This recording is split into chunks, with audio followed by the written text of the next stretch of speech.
Good morning, folks. Well, good afternoon, actually. Welcome aboard on the Building AV. The ceiling has stayed up overnight, which is good. And so far, so has board 2, but I'm about to take that down. So we will see. I'm going to turn the camera around and show you something now. I think that these aren't even. So that, when I push it up, is 15mm from the underside of the ceiling to the underside of this door frame, and that one is about 25mm from the underside of the door frame to the underside of the ceiling. So I might have to come up with a plan because it doesn't look right, but I think I'm going to carry on and let that one coalesce. And with that, pretty much Mike was around to help anyway. So we got on with the ceiling, and when I showed it to him, then he thought it looked good, and then I pointed it out, and he couldn't see anything else either. So obviously had to do something about it, and figured out that the spacing was about 10mm. So tried one spacer first, which was an offcut of a piece of the 12mm ply that goes on the sides. Ended up with 3 layers of the 4mm, which meant that I could do 3mm, 3 layers, 2 layers, 1 layer down the thing. Then I was able to get on with the radiator. So this is the port radiator down into the saloon, and first of all, putting on the foil backing. I just staple that on. To be honest, I didn't need to staple it, but it's easier to keep it in place. These are the brackets that hold my my radiator on.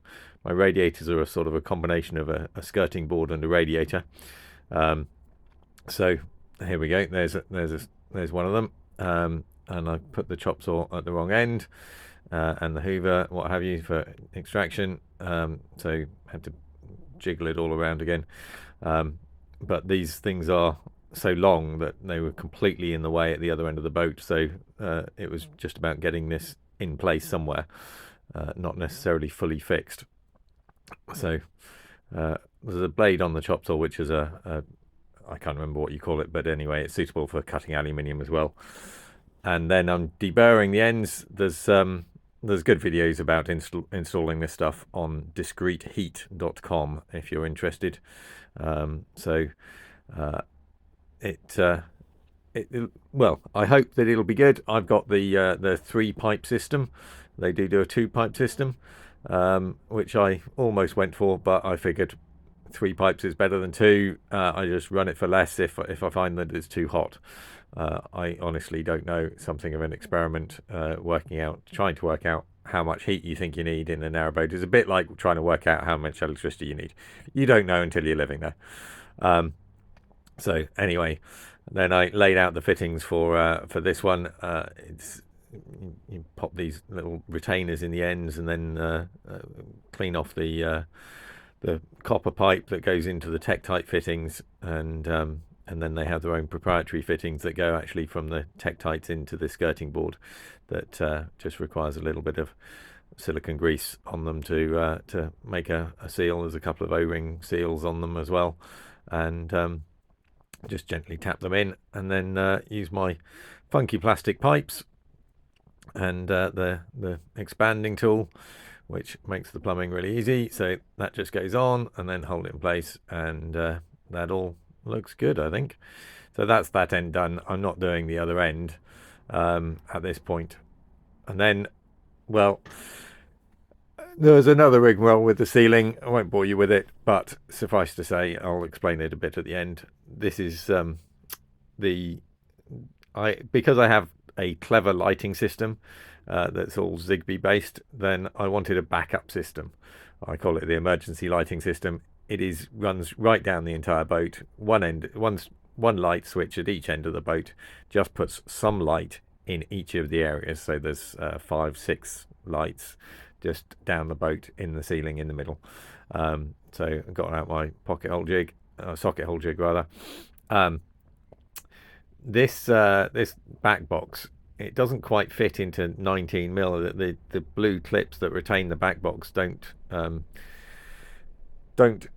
stick back far enough, so I've got a bit of a problem with that. If anybody has any ideas, then that would be useful, because I haven't been able to retain the faceplate on this switch because I just can't get the. I can go and get some longer Patras screws, which is what I think I'm going to end up doing, but that's really annoying because these Patras screws are they're dark black to match the plates, and if I go and buy some normal ones, then obviously they will be silver, and that won't look good. Well, I think this is probably a video somewhere. I don't know. There's probably enough little bits and pieces. It's been a bitty few days, but you've seen the roof come up and down a couple of times, or go down and up, with a lot of thinking and stuff. Today, particularly, was interesting. This piece on the side was kind of dropping out in the middle, which I think is basically because it was so much warmer and the boat expands.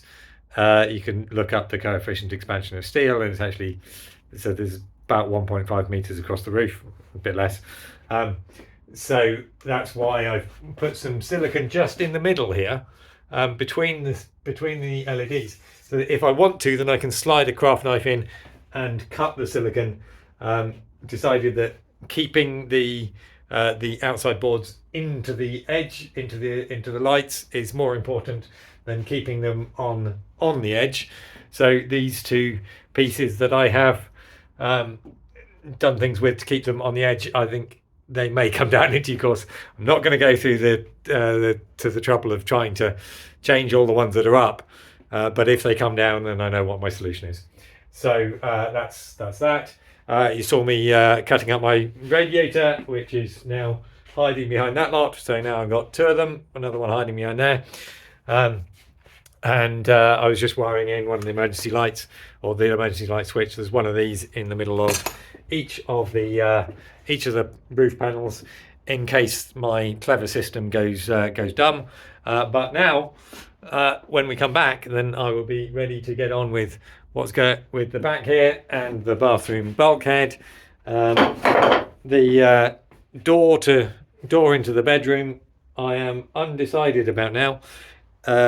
Another kind of change to Jeremy's plan. Well, it's not a change to Jeremy's plan. My plan has always been not to change the plan.